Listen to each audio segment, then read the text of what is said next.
We're doing trig and calculus now, so it seems really intimidating, but it's really not that bad.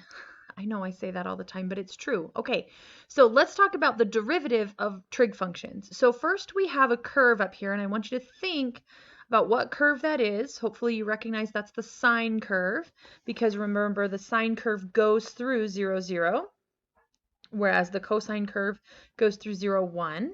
So this is the sine curve. And so what we want to do is estimate the slope of the graph at each of these points. So let's take a look. So here's our sine curve. Let's go ahead and draw a line that's tangent. Okay, that's close enough. You know how great I am at drawing a line that like touches the curve. Okay, there you go. That line. What does the slope of that line look like? It looks like it could be about 1, right? Okay, now let's do the slope of this line. Well, that one's obviously 0. And then the slope of that line, well, that's about -1. And then the slope of this line is 0. The slope of that one is about 1. And it's periodic, so it's going to keep going. Like if I said this one at -2 pi was 1, then the one at pi, or at 0, would also be 1 because it's periodic, so it's the same function, right? So that looks like it's 0, and this looks to be about 1. So let's go ahead and graph these points on a new curve, on a new thing, and see what we get. So at -2 pi we're at 1, and at -3 pi over 2 we're at 0, and at negative pi we're at -1, and then 0, and then 1, and then 0, and then -1, and 0, and 1. All right, what did we get here? We got the cosine curve, right? This is the cosine curve. So here I looked at the slopes of the sine curve and got out the cosine curve. And so it might blow your brains just a little bit, but really it's the derivative of sine is cosine. The derivative of sine is cosine because the slope at any given point on the sine curve is equal to the value of that curve on cosine. Okay, so f prime of sine equals cosine x. All right, so we don't have one for this, but I want you to look at cosine, and now let's do the same thing for cosine. Okay, so this has a slope of 0. This has a slope of -1. This has a slope of 0. That has a slope of 1. This has a slope of 0. This has a slope of -1. This has a slope of 0, and that has a slope of 1 and 0. Okay, so here we have the cosine curve. We're trying to graph the slopes of the cosine curve. And so I'm going to erase this cosine curve, and let's graph these slopes and see what we get out. Okay, 0, 0, -1, 0, 1, 0, -1, 0, 1, 0. Okay. What did we get? Well, it looks really similar to the sine curve, right? Because it goes through 0, 0. But remember, if we look at the sine curve, the sine curve goes up first, and this one goes down first. So what did we do to get from here to here? If you remember our transformation rules, what we did is we just flipped this over the x-axis, we reflected it, and we're going from here to there. Okay, so if f of x equals cosine of x, f prime of x, what if I find the derivative of every single point on the cosine curve, what does it equal? It equals negative sine of x, because I just changed all the y values, so I flipped it over the x-axis. Okay? All right. So here's the derivatives of the trig functions, and this looks really, really intimidating because there's so many of them, and you're like, what? Okay, so we're just going to forget for a moment.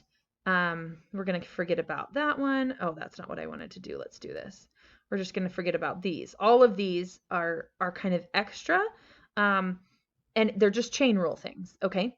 So we're going to start with this one. The derivative of sine is cosine, and the derivative of cosine is negative sine.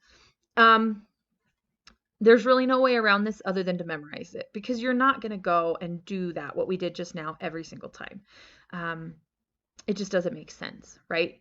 You just have to memorize. You have to memorize all 6 of these. And these ones are easy. Sine is cosine, and cosine is negative sine. Tangent, the derivative of tangent is secant squared. The derivative of cotangent is negative cosecant squared. The derivative of secant is secant times tangent, and the derivative of cosecant is negative cosecant times cotangent. Now, if you look over here, everything that starts with a cosine, cotangent, cosecant, all of them have a negative derivative, okay? Everything that doesn't start with a has a positive derivative. It's just something to remember. It helps you remember which ones are negative and positive.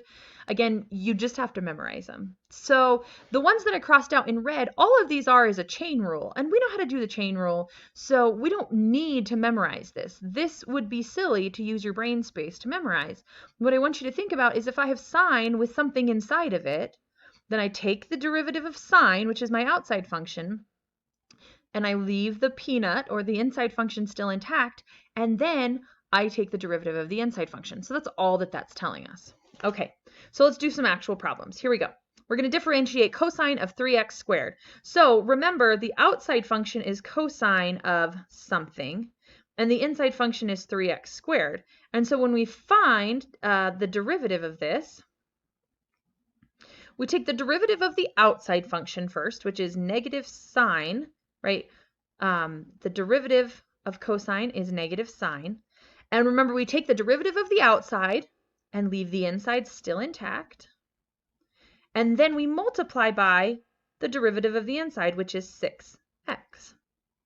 And I would probably move this around just so that there's no confusion. I would say negative 6x sine of 3x squared, just so that we know that that 6x isn't inside the sine function. Okay, next one. Again, we have an outside function, which is tangent.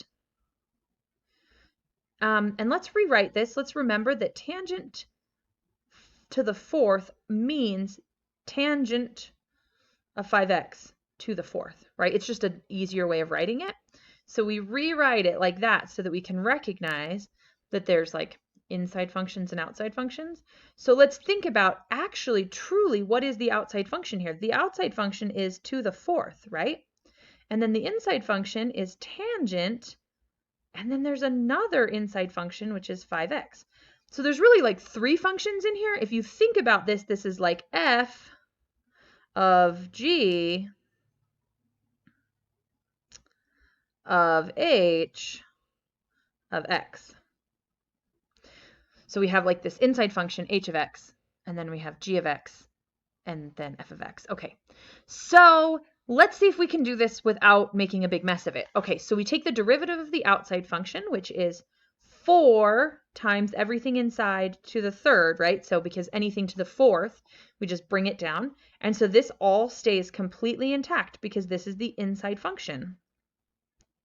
Tan of 5x is the inside function. Now we have to take the derivative of the inside function. Okay, so what is the derivative? Let's do this over here. What's the derivative of tangent of 5x?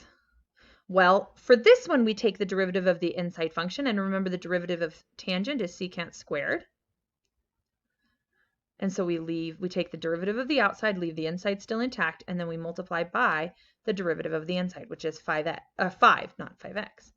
So we tack this derivative. This is the derivative of this whole mess right here. The derivative of this is secant squared 5x times 5. So we're going to multiply that. Secant squared 5x times 5. And then we could leave it in this form. In fact, more often than not, I would tell you just do leave it in that form, because why would we do math and accidentally screw it up to multiply? But you could multiply the 5 times the 4, so you have 20. But then we really can't combine secant squared and tangent cubed, so that's that. You could, you could put the cubed here on the tangent instead of out there. But again, yeah, it's just a notation thing, so I would just leave it how it is. Okay, cosecant of t over 2. So our outside function is cosecant, and our inside function is t over 2.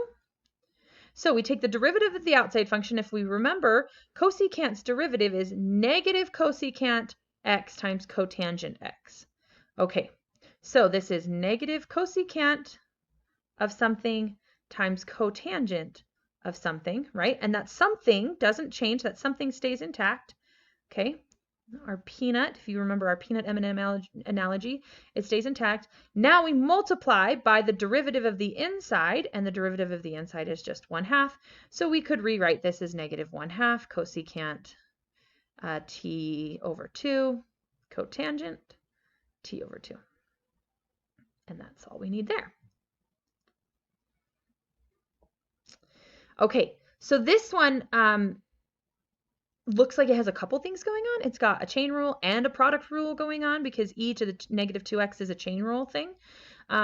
So whenever I see a chain rule and a product rule, usually I just do the product rule and it kind of comes out. So I'm going to do our little box, remember, and here's f of x, and then g of x, and then f prime of x, and g prime of x. Okay, so if let's call e to the negative 2x f of x. So what is f prime of x? Well, the derivative of this would be e to the negative 2x times the derivative of the inside, which is negative 2. Okay, so we have negative 2 e to the negative 2x. And then g of x, we can call g of x cotangent. Okay, and what's the derivative of cotangent? Cotangent is negative cosecant squared of x. Okay, so again, remember it's a this is a thing, so it's going to have negative. So negative cosecant squared of x. And this one isn't a chain rule thing because it's just cotangent x. Okay, so now we do fig plus gif. Okay, so fig, which is negative 2 e to the negative 2x times cotangent x. Yeah, I don't like the way that looks, so we'll do this. Negative 2 cotangent x e to the negative 2x. It's sloppy either way. Okay. Plus gif, which is negative cosecant squared x e to the negative 2x. And you could, again, we could simplify. We could go ahead and get rid of this parentheses and just give ourselves a negative sign there. But you don't have to.